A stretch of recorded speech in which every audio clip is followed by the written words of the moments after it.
ಕರ್ನಾಟಕ ಶಾಲಾ ಪರೀಕ್ಷೆ ಮತ್ತು ಮೌಲ್ಯ ನಿರ್ಣಯ ಮಂಡಳಿ ಮಲ್ಲೇಶ್ವರಂ ಬೆಂಗಳೂರು 2024-25ನೇ ಸಾಲಿನ SSLC ಮಾದರಿ ಪ್ರಶ್ನೆ ಪತ್ರಿಕೆ 3 ವಿಷಯ ಪ್ರಥಮ ಭಾಷೆ ಕನ್ನಡ. ಪ್ರಶ್ನೆ 1. ಕನ್ನಡ ವರ್ಣಮಾಲೆಯಲ್ಲಿರುವ ವರ್ಗೀಯ ವ್ಯಂಜನಗಳ ಸಂಖ್ಯೆ 25. ಅನ್ವರ್ಥ ನಾಮಪದಕ್ಕೆ ಉದಾಹರಣೆ ವಿಜ್ಞಾನಿ. ಪಾರಿಭಾಷಿಕ ಪದಗಳನ್ನು ಅನ್ಯಭಾಷೆಯ ಪದಗಳನ್ನು ಪ್ರಮುಖ ಪದಗಳನ್ನು ಸೂಚಿಸುವಾಗ ಬಳಸುವ ಲೇಖನಿ ಚಿಹ್ನೆ ವಾಕ್ಯವಿಶೇಷಣ. ಧಗಧಗ ಪದದಲ್ಲಿರುವ ಅವ್ಯಯ ಅನುಕರಣವ್ಯಯ. ಧೃತಿಗೆಟ್ಟು ಪದ ಈ ಸಂಧಿಗೆ ಸೇರಿದೆ. ಆದೇಶ ಸಂಧಿ. ಭರತನು ಮನೆಗೆಲಸವನ್ನು ಮಾಡನು. ಗೆರೆ ಎಳೆದ ಪದದಲ್ಲಿರುವ ಕ್ರಿಯಾರೂಪ ನಿಷೇಧಾರ್ಥಕ. ಬಂಜೆ ವಂದ್ಯ ಕುಠಾರ ಕೊಡಲಿ. ಸತಿಪತಿ ಜೋಡುನುಡಿ ಮೆಲ್ಲ ಮೆಲ್ಲನೆ ದ್ವಿರುಕ್ತಿ. ಮ್ಯಾಗ ಮೇಲೆ ಈಸವಾಸ ವಿಶ್ವಾಸ. ಸಪ್ತಮಿ ಒಳ ದ್ವಿತೀಯ ಆಮ. ಶಾನುಭೋಗರು ಇರಸಾಲಿಗಾಗಿ ಯಾವ ಹಳ್ಳಿಗೆ ಹೋಗಿದ್ದರು? ಶಾನುಭೋಗರು ಇರಸಾಲಿಗಾಗಿ ಚಿಕ್ಕನಾಯಕನಹಳ್ಳಿಗೆ ಹೋಗಿದ್ದರು. ಮಣೆಮಂಚಮ್ಮನ ಕಥೆ ಹೇಳಿದ ಕವಿ ಯಾರು? ಕವಿ ಸಿದ್ಧಲಿಂಗಯ್ಯ. ಬ್ಲ್ಯಾಕ್ಔಟ್ ನಿಯಮ ಎಂದರೇನು? ಯುದ್ಧ ಕಾಲದಲ್ಲಿ ರಾತ್ರಿ ವೇಳೆ ಶತ್ರು ಸೈನಿಕರು ವೈಮಾನಿಕ ದಾಳಿ ಮಾಡಲು ಅವಕಾಶವಾಗದಂತೆ ವಿದ್ಯುತ್ ದೀಪ ಬೆಂಕಿಯನ್ನು ಉರಿಸದೆ ಕತ್ತಲಿನಲ್ಲಿದ್ದು ರಕ್ಷಿಸಿಕೊಳ್ಳುವುದಕ್ಕೆ ಬ್ಲ್ಯಾಕ್ಔಟ್ ನಿಯಮ ಎಂದು ಕರೆಯುತ್ತಾರೆ.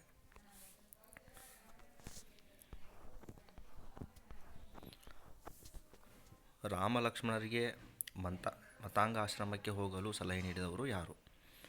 ರಾಮ ಲಕ್ಷ್ಮಣರಿಗೆ ಮತಾಂಗಾಶ್ರಮಕ್ಕೆ ಹೋಗಲು ಸೂಚಿಸಿದವರು ದಂಡಕಾರಣ್ಯದಲ್ಲಿ ವಾಸ ಮಾಡುತ್ತಿದ್ದ ಧನು ಎಂಬ ಹೆಸರಿನ ರಾಕ್ಷಸ. ಹಕ್ಕಿಯು ಯಾರನ್ನು ಹರಿಸಿದೆ? ಹೊಸಗಾಲದ ಹಸು ಮಕ್ಕಳನ್ನು ಹರಿಸಿವೆ. ಕವಿ ಕುವೆಂಪು ಅವರಿಗೆ ಹುಲ್ಲಿನ ಹಾಸು ಯಾವ ರೀತಿ ಕಂಡಿದೆ? ಕವಿ ಕುವೆಂಪು ಅವರಿಗೆ ಹುಲ್ಲಿನ ಹಾಸು ಮಖಮಲ್ಲಿನ ಹೊಸ ಪಂಚೆಯ ಜಮಖಾನದಂತೆ ಕಂಡಿದೆ. ಹೊಸ ಪಂಚೆಯ. ವಸಂತಮುಖ ತೋರಲಿಲ್ಲ ಕವನದಲ್ಲಿ ಕೋಗಿಲೆಗಳು ಹೇಗೆ ಹಾಡುತ್ತಿದ್ದವು? ವಸಂತಮುಖ ತೋರಲಿಲ್ಲ ಕವನದಲ್ಲಿ ಕೋಗಿಲೆಗಳು ಮನದುಂಬಿ ಹಾಡುತ್ತಿದ್ದವು.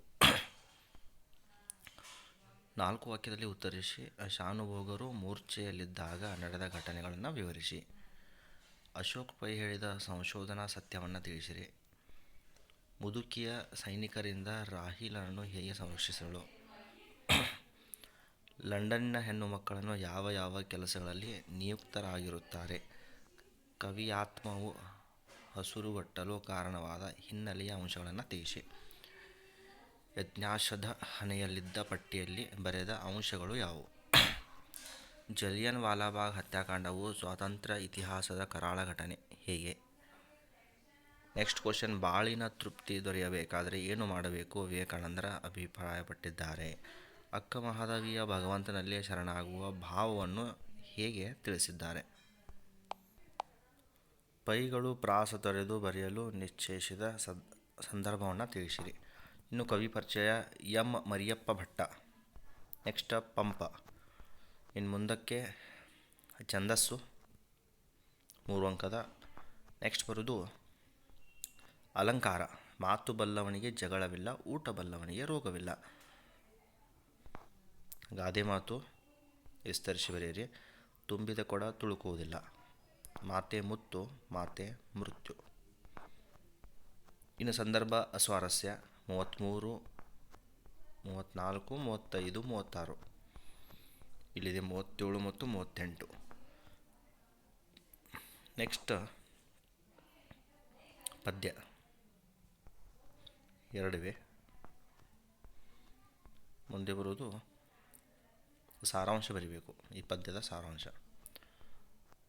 ನೆಕ್ಸ್ಟ್ 8 ವಾಕ್ಯದಲ್ಲಿ ದಾರಿ ತಪ್ಪಿದ ಅಗ್ನಿಭೂತಿ ವಾಯುಭೂತಿಯರನ್ನು ಸೂರ್ಯಮಿತ್ರನು ಹೇಗೆ ಸರಿದಾರಿಗೆ ತಂದನು? ಅಥವಾ ಸೂರ್ಯಮಿತ್ರನು ತನ್ನ ಮಾವನೆಂದು ತಿಳಿದಾಗ ಅಗ್ನಿಭೂತಿ ವಾಯುಭೂತಿಯಲ್ಲಿ ಮೂಡಿದ ಭಾವನೆಗಳನ್ನು ನಿಮ್ಮ ಮಾತಿನಲ್ಲಿ ಬರೆಯಿರಿ. ಹಲಗಲಿ ಬೇಡರು ಕಂಪನಿ ಸರ್ಕಾರದ ವಿರುದ್ಧ ದಂಗೆ ಎದ್ದ ಬಗ್ಗೆ ಹಾಗೂ ದಂಗೆ ಎದ್ದವರನ್ನು ಸರ್ಕಾರ ನಿಯಂತ್ರಿಸಿದ ಘಟನೆಯನ್ನು ಸಂಕ್ಷಿಪ್ತವಾಗಿ ವಿವರಿಸಿ. ಅಥವಾ ಹಲಗಲಿ ಬೇಡರು ಕಾಯ್ದೆಯನ್ನು ವಿರೋಧಿಸಿ ಹುತಾತ್ಮರಾದ ಬಗ್ಗೆ ಲಾವಣಿಯಲ್ಲಿ ಹೇಗೆ ವ್ಯಕ್ತವಾಗಿದೆ. ನೆಕ್ಸ್ಟ್ ಬರೋದು ಈ ಪ್ಯಾರನ್ನು ಓದಿಕೊಂಡು ಕೆಳಗಿರುವಂಥ ಪ್ರಶ್ನೆಗಳಿಗೆ ಉತ್ತರಿಸಬೇಕು.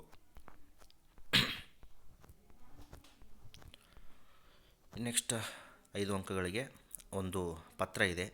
ನಿಮ್ಮನ್ನು ಬಳ್ಳಾರಿ ಜಿಲ್ಲೆಯ ಕುರುಗೋಡು ನಿವಾಸಿ ಸಾತ್ವಿಕ್ ಎಂದು ಭಾವಿಸಿಕೊಂಡು ನಿಮ್ಮ ಊರಿನಲ್ಲಿ ಹೆಚ್ಚುತ್ತಿರುವ ಡೆಂಗು ಪ್ರಕರಣಗಳ ಬಗ್ಗೆ ಜನರಲ್ಲಿ ಜಾಗೃತಿ ಮೂಡಿಸುವಂತೆ ಕೋರಿ ಪ್ರಾಥಮಿಕ ಆರೋಗ್ಯ ಕೇಂದ್ರದ ವೈದ್ಯಾಧಿಕಾರಿಗಳಿಗೆ ಪತ್ರವನ್ನು ಬರೆಯಿರಿ.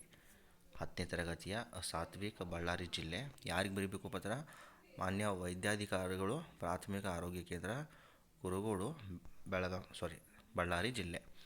ವಿಷಯ ಏನು? ನಮ್ಮೂರಲ್ಲಿ ಹೆಚ್ಚುತ್ತಿರುವ ಡೆಂಗು ಪ್ರಕರಣ ಬಗ್ಗೆ ಜನರಲ್ಲಿ ಜಾಗೃತಿ ಮೂಡಿಸುವಂತೆ ಕೋರಿ ಮನವಿ. ಹೊರವಿಳಾಸ, ಒಳ ವಿಳಾಸ. ಅಥವಾ ನಿಮ್ಮನ್ನು ವಿಜಯನಗರ ಜಿಲ್ಲೆಯ ರಾಜಾಪುರದ ಸರ್ಕಾರಿ ಪ್ರೌಢಶಾಲೆಯ ಸಮರ್ಥ ಎಂದು ಭಾವಿಸಿಕೊಂಡು ಶಾಲೆಯಲ್ಲಿ ಆಚರಿಸುತ್ತಿರುವ ಶಾಲಾ ಶತಮಾನೋತ್ಸವ ಸಮಾರಂಭಕ್ಕೆ ಆಹ್ವಾನಿಸಿ ಕೊಪ್ಪಳದಲ್ಲಿ ವಾಸವಾಗಿರುವ ಸುರೇಶ್ ಎಂಬ ಹೆಸರಿನ ತಂದೆಗೆ ಪತ್ರವನ್ನು ಬರೆಯಿರಿ. ಇಲ್ಲಿದೆ ಪತ್ರ.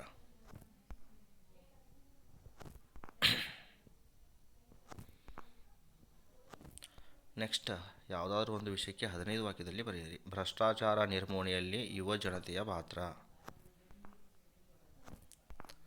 ಅಥವಾ ಜ್ಞಾನಾಭಿವೃದ್ಧಿಯಲ್ಲಿ ಗ್ರಂಥಾಲಯಗಳ ಮಹತ್ವ.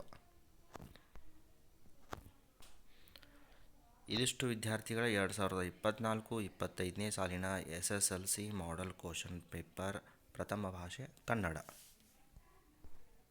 Thank you.